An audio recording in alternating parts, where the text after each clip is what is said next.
Olá, alunos da primeira série, como que vocês estão? Aqui é o professor Eduardo de História para mais uma aula. E nessa aula a gente vai continuar retratando, falando sobre as expansões marítimas. Como a gente viu, a expansão marítima de Portugal, a expansão marítima de Espanha, Inglaterra, França, Holanda. E agora a gente vai entender quais foram essas transformações. Quais as transformações realizadas no mundo através dessa expansão marítima? Quais as consequências das grandes navegações? Então vamos para o objetivo da nossa aula. O nosso objetivo de hoje é compreender as mudanças relacionadas às grandes navegações. Então quais as mudanças estão relacionadas às grandes navegações no mundo do comércio, questão econômica, questão social, tá? Aqui a gente tem, gente, o Theatrum Orbis Terrarum, que é considerado um dos mapas mais completos ali do século XVI. É um dos atlas ali que a gente tem praticamente, todos os continentes, claro que não com todos os detalhes, como é o caso da América, que era o continente ali que eles tinham acabado de conhecer, Então, esse é o atlas ali, a visão que eles tinham do mundo lá em 1570, considerado então o primeiro atlas moderno do mundo que a gente teve. Então, gente, para a gente relembrar um pouquinho o que a gente tem visto, o que a gente tem comentado, Você sabe o caminho percorrido pelos portugueses nas terras chamadas de Pindorama pelos indígenas? Olha só, você lembra disso, Aqui a gente tem, um nau de Pedro Álvares Cabral, conforme retratado lá nos livros das armadas, Esse nau que a gente, inclusive, já vimos, Esse nau. Gente, os portugueses, eles atingiram Moçambique em 1507, na costa oriental da África. Posteriormente, Macau, na China, e Kyushu, no Japão. Kyushu no Japão, E Portugal, ele ergue assim, gente, um grande império. Portugal vai se tornar um dos maiores impérios do mundo neste momento, Então não era apenas uma nação, um reino, mas sim um império, marítimo comercial com progressões banhadas por 3 oceanos. Olha o tamanho de Portugal neste período, gente, Então eles tinham possessões no Atlântico, no Índico e no Pacífico. Então toda essa região vai ser dominada. Toda essa região marítima terá grande domínio, grande influência dos portugueses, Isso vai influenciar, gente, muito a economia mundial e a economia portuguesa, a economia da Europa como um todo, E aqui, gente, a gente tem essa fonte, que é uma das fontes mais importantes da história do nosso país, que é a Carta de Pero Vaz de Caminha, ao rei Dom Emanuel I, que é considerada a primeira fonte escrita do país. Não é a primeira fonte, porque é uma fonte histórica, pode ser um artefato, pode ser uma pintura, E a gente tem artefatos, pinturas, dos indígenas. O que a gente não tem é a escrita, Então a primeira fonte escrita ali da nossa história, será a Carta de Pero Vaz de Caminha, o escrivão que estava junto com Cabral na comitiva que veio para o Brasil, gente? E aqui a gente tem uma notícia, gente, a globalização. Resumo para suas provas. Então, a globalização. Hoje a gente fala muito em globalização, o mundo está globalizado, o mundo está conectado. Eu consigo me conectar com alguém do Japão, eu consigo me conectar com alguém da China, Mas a notícia, ela vai salientar, Ela salienta acima como as grandes navegações causaram uma revolução na noção do mundo. As grandes navegações, gente, se hoje a gente tem a internet com essa noção de ligar uma pessoa do Oriente com o do Ocidente, as grandes navegações vão trazer essa ideia para as pessoas. Caramba, agora a gente pode se conectar com as pessoas. Mesmo que uma viagem demorasse 3 meses, 4 meses, essa ideia, parece que o mundo ficou mais próximo, Então, a globalização, hoje, ela diminui essas distâncias, gente? Na época, também teve essa noção, Obviamente, em menor escala do que hoje, Mas na sua opinião, como que a globalização impacta na nossa vida? Essa ideia de que você pode conhecer a França sem ir para a França. Você pode conhecer Nova York assistindo um documentário sobre Nova York, conhecer a cultura de Nova York, sem ir, fazer um tour pelo mapa e tudo mais, pelo Google Maps e tudo mais. Aqui para a gente refletir um pouquinho, gente. As grandes navegações, elas trouxeram muitas mudanças na visão do mundo, né? Como a internet, como outros acontecimentos, né, a grande navegação ela mudou a visão que o europeu tinha do mundo. Se antes o mundo para o europeu era apenas ali a Europa, parte da Ásia, as grandes navegações trouxeram uma outra visão, né, principalmente o contato com os povos originários, né? Gente, quais foram então essas mudanças provocadas pelas grandes navegações? Né? Que mudanças foram essas, né, na cultura europeia, na cultura também dos povos originários, né? É isso que a gente vai ver nessa aula. Então, gente, os portugueses, né, espanhóis, ingleses, franceses e holandeses, eles sempre tiveram as cobiças pelas especiarias orientais. Por quê, gente? Vale a gente ressaltar. As especiarias eram muito importantes para a Europa naquele momento. A gente não tem refrigeração. Então, você ter especiarias ajuda a conservar a carne, o cravo, a pimenta, né, a canela. Isso ajuda a conservar os alimentos. Além de dar sabor, dar tempero, né, isso ajuda. E na Europa, o clima europeu era muito complicado para que eles tivessem cultivo dessas especiarias. Onde a gente tinha muita especiaria era nas Índias. Então eles precisavam fazer esse caminho. E tudo isso, gente, era muito lucrativo. Eles não iam buscar pouca especiaria, eles buscavam bastante, né? E isso fazia com que fosse um comércio lucrativo, né? Muitos burgueses vão tentar investir, os reinos vão investir nessas grandes navegações, né? Então, a busca de novas rotas marítimas também, né? Porque alguns países vão ter alguns domínios sobre rotas. Portugal vai dominar a rota que circundava a África, por exemplo, né? Levou ao continente americano, né? Então, algumas dessas novas rotas, dessa tentativa de achar uma nova rota, vai levar, por exemplo, a Espanha, né, e a Inglaterra ao continente americano. Nessa tentativa de, poxa, se Portugal ele está circundando a África, a gente não pode, porque tem um tratado, só Portugal pode. Então a gente vai ter que ir por outro caminho. Então Cristóvão Colombo decidiu circundar, né, atravessar todo o globo para chegar ao Oriente. Assim ele chegou à América, né, gente? E o estudo, né, das grandes navegações, ele demonstra como que foi realizada essa aventura, né, pelos reinos e o impacto sobre os povos originários, né? Então, para a gente compreender melhor a questão social, econômica e política na América, esse estudo ele é essencial, né? Para a gente entender qual a questão social, a economia do mundo, a política, principalmente na América, né? Como que isso afetou, né, tanto o europeu quanto os povos originários, né? Gente, agora vamos para uma atividade para ver se a gente está conseguindo entender.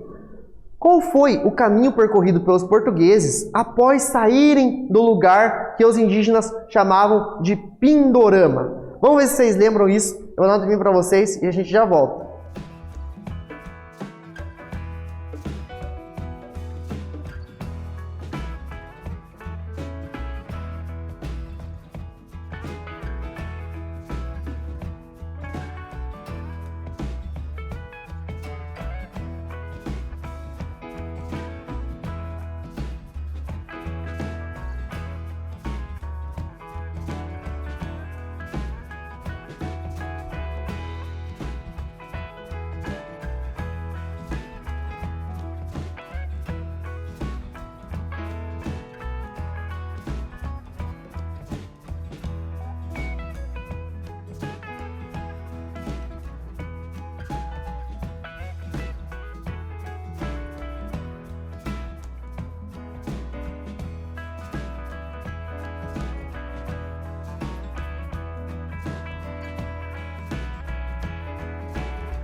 E aí, pessoal, conseguiram responder? Vamos ver a respostinha aqui que o professor preparou para vocês? Então, gente, eles chegaram, né, a Moçambique em 1507, né, na costa oriental da África. Depois, em 1517, eles chegaram em Macau, na China. E mais tarde, em 1542, eles chegam até o Japão, gente, lá em Kyushu, né? Então, olha até onde, né, chegou o Império Português.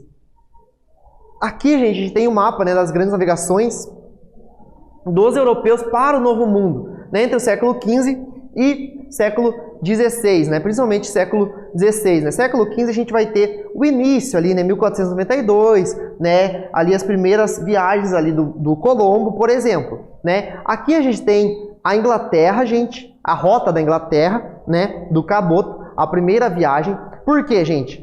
Portugal fazia esse trajeto.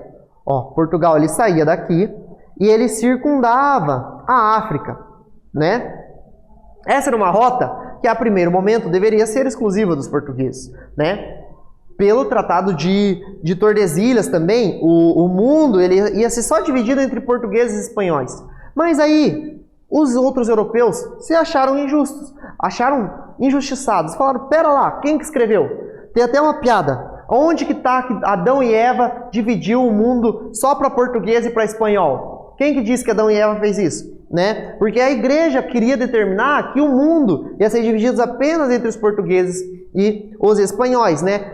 Descumprindo muitas vezes essas rotas, os ingleses, por exemplo, e os franceses, né, como a gente vê aqui em azul, eles também tomaram posses de terras que, a primeiro momento, pelo Tratado de Tordesilhas, seria apenas dos portugueses e espanhóis.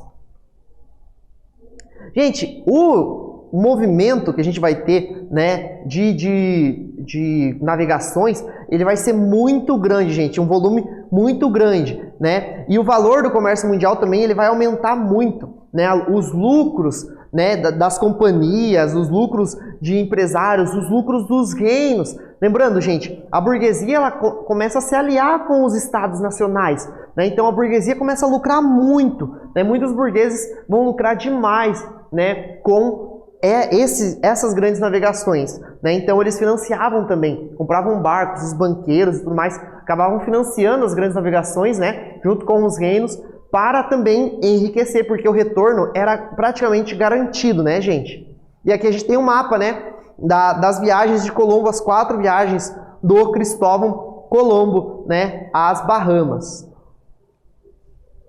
Então, gente, o Atlântico, nesse período, ele vai passar a ser mais importante do que o Mediterrâneo, né? O Mediterrâneo, gente, se a gente lembrar toda a Idade Média, o mar Mediterrâneo, ele vai ser o mar mais importante ali para o comércio. Na verdade, desde a Idade Antiga, desde o Império Romano, né? O Mediterrâneo ele era muito importante, né? Agora o Atlântico, gente, ele vai começar a ser o mais cobiçado, o mais importante, né? E com isso assistiu-se o declínio das cidades italianas. Olha que doido. Então, uma das consequências, as cidades italianas, elas dominavam o comércio, né? Principalmente porque eles tinham o mar Mediterrâneo, eles tinham domínio do mar Mediterrâneo.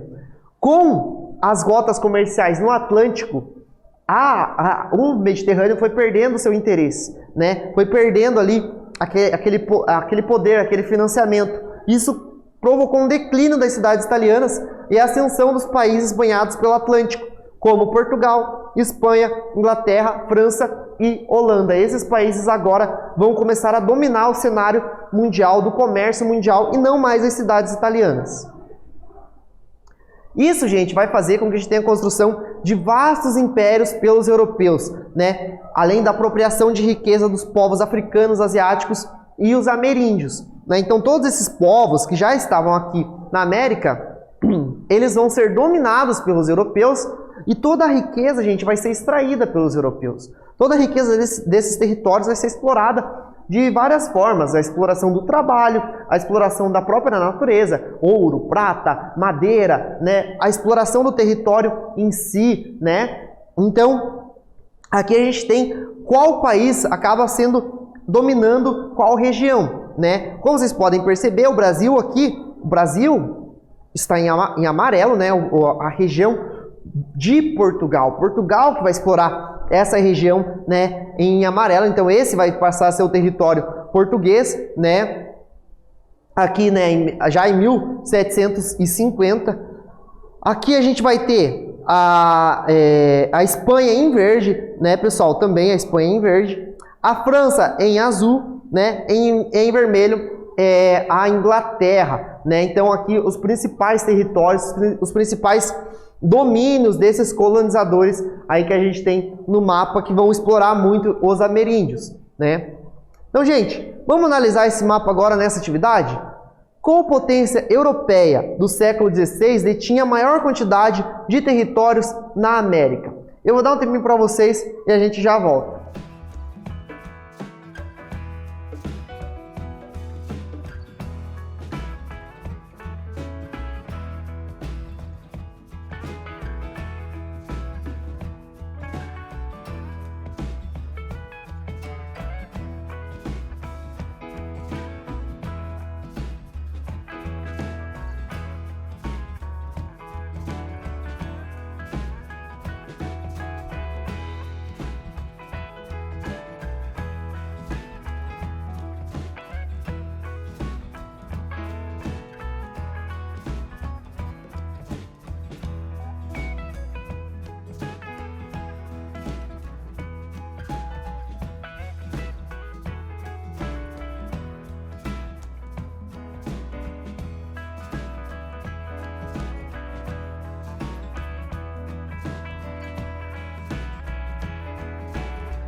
E aí, pessoal, conseguiram responder?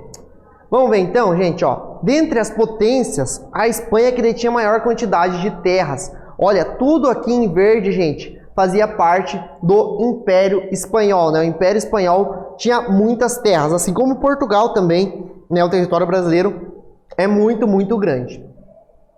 E o contato com os povos originários, gente? Como que foi o contato? Quando esses europeus eles chegam aqui no Brasil, eles chegam lá nas Bahamas, eles chegam na América como um todo, né, gente? Desde os primeiros contatos, os europeus, gente, eles vão escravizar, né, os indígenas, né, desde o primeiro contato, né, por meio da violência. Eles invadiram e dominaram seus territórios também, né, eles vão dominar todos os territórios, né, dos indígenas, né? E os indígenas, bem como os africanos, eles nunca aceitaram a escravidão. Nunca houve assim, não, beleza, vamos ser escravizados então. Né? Nunca houve uma passividade. Eles tentaram resistir de várias formas, né? Os indígenas, principalmente, eles tinham muito mais facilidade para as fugas, porque eles conheciam muito melhor o território do que os próprios europeus, né? Mas sempre, gente, esse contato do europeu, ele vai ser um contato mais de opressão mesmo para cima, né, dos povos originários, certo? Então, gente, os europeus, em meio a toda essa diversidade que a gente conhece dos indígenas, né, como aqui a gente tem índios do Brasil, né, o Assurine, Tabirajé, Caiapó, Cariparé, Ricabatsa e o Bororoboé, né, todos esses nomes aí que a gente quase não consegue pronunciar, nomes difíceis, né, mas são ricos em cultura, ricos em próprio idioma, né? E tudo isso, gente, vai ser esquecido pelos portugueses que vão impor, né? Não só os portugueses, assim como os espanhóis, todos os europeus, vão acabar impondo as suas crenças sobre as crenças dos povos indígenas, né? Tanto questão de cultura, crença, o trabalho também, a ideia do trabalho forçado e tudo mais, né? O próprio ensino da língua portuguesa, no caso do Brasil, e também da religião católica, né? Os indígenas vão acabar sendo catequizados e tudo mais. A gente vai ter as missões jesuíticas, né? Que foi muito importante para a igreja naquele momento. Vamos para mais uma atividade, gente? Cite os impactos das grandes navegações para os povos originários. Eu vou dar um tempinho para vocês e a gente já volta.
E aí, pessoal, vamos ver a resposta então?